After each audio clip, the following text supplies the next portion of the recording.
สวัสดีครับผม Infinity TV นะครับวันนี้ก็จะมาสอนทำมาม่าเผ็ดนะครับไม่ต้องไปเอามาม่าไม่ต้องไปเอามาม่าเกาหลีก็ได้ครับมันไม่ต้องไปเอามาม่าญี่ปุ่นหรือมาม่าอะไรครับมันมันเสียเงินเปล่าๆมันก็เผ็ดดีครับแต่ผมว่าเราใช้ต้มมาม่าธรรมดาแล้วก็ใส่พริกก็พอครับสิ่งที่เราต้องเตรียมนะครับนี่ครับก็จะมาสอนทำมาม่าพริกเผ็ดนะครับนี่ครับพริกเราเข้าไปก็มาม่านี่ครับ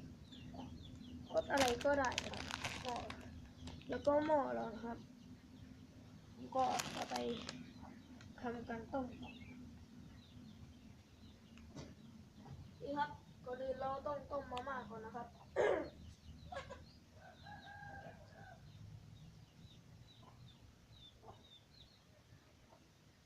ที่เปิดแก๊สผมรับมากเลยใช่ไหมครับเราไม่ต้องเปิดไฟแรงนะครับอันนี้เราก็กำลังรอ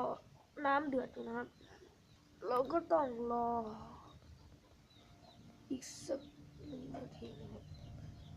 ก็ขออภัยด้วยครับเมื่อกี้ผมทำผิดนี่ครับ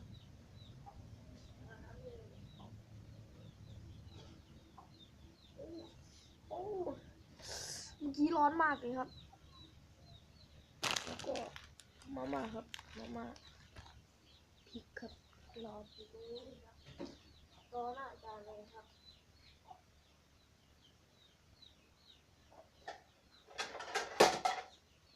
ผมก็จะเอาจานมาวางไว้หรอกน้ำร้อนแล้วครับ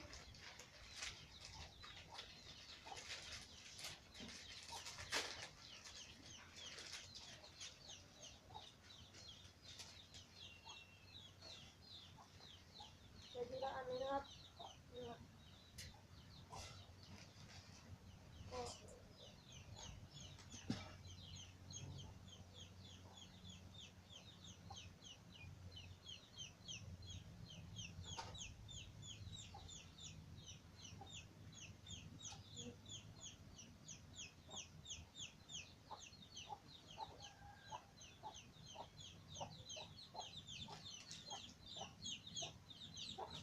ก็เดี๋ยวผมก็จะทำการใส่พริกลงไปนะครับต้องรอแป๊บนึงครับผมจะเปลี่ยนมุมกล้องนะครับผมพูดผิดครับนี่ครับดูสีครับแบบนี้ใช่ไหมครับแล้วก็จะใส่พริกลงไปเลยครับนี่ครับพริกนี่ครับแล้วก็เทลงไปเลยครับอันนี้ผมไม่มีอะไรทำเลยครับก็เลยต้องต้มมาม่าให้เผ็ดให้คุณนี่ครับดูนะครับพริกสุดๆเลยครับ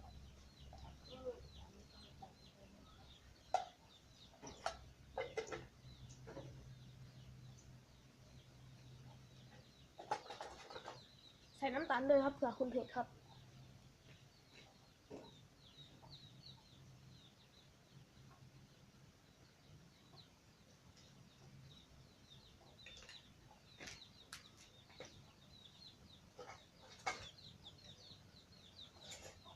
แล้วก็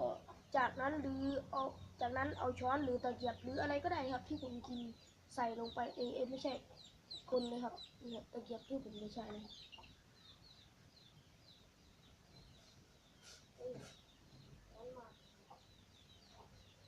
ร้อนมากเลยครับโอ้โคตรร้อนเลยครับถ้าคุณเอานิ้วเข้าไปนิดเดียวครับผมว่าไหม้เลยครับเดี๋ยวผมจะเปลี่ยนมุมกล้องให้ดูไม่ใช่เดี๋ยวผมจะกินให้ดูเลยครับ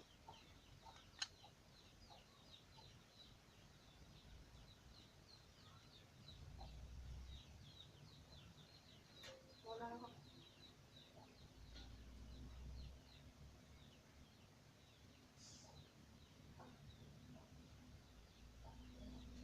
แล้วครับงั้นถ้าร้อน เกินแล้วก็เอาผ้าก็ได้นะครับแบบนี้ครับ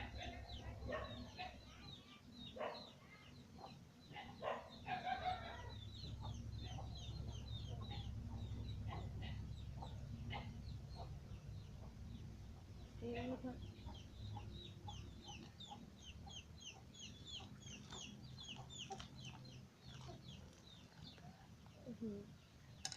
น่าเก็บมากเลยครับ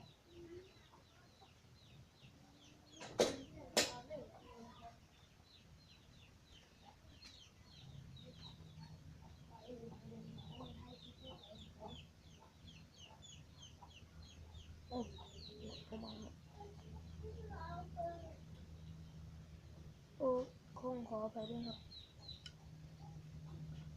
เมื่อกี้ที่น้องผมพูดครับติ๊กเด็กนี่เลย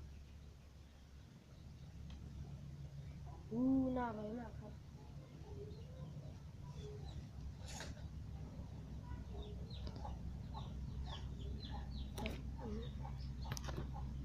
จะเป็นก็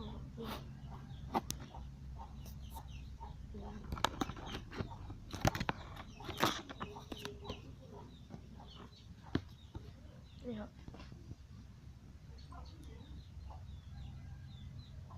ร้อนมากครับผมก็จะกินนะครับผมก็จะกินมันลงไปนะครับผมว่ามันร้อนแล้วน้องบอกนะเดี๋ยวต้องรอเลยครับลองดูครับว่ามันจะเผ็ดไหมครับ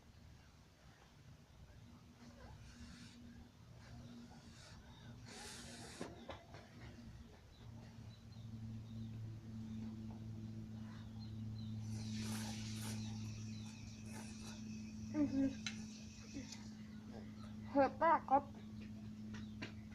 มาดูนะผมขอไปเอาน้ำก่อนนะ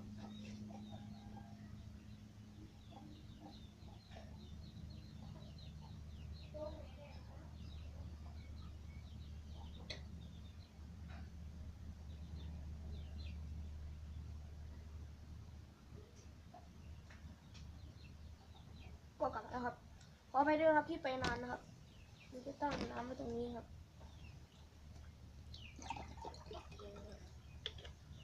น้ำชื่อขวดชื่อน้ำแปลกประหลาดใช่ไหมครับดูครับเนี่ย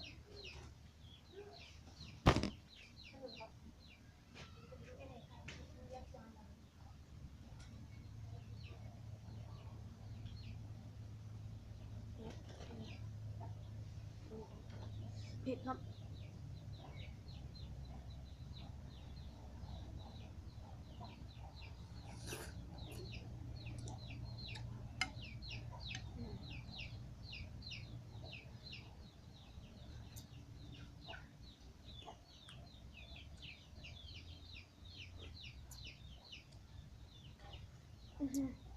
เผ็ดมากครับต้องขออภัยครับขอจบคลิปไปเพียงแค่นี้นะครับไปครับ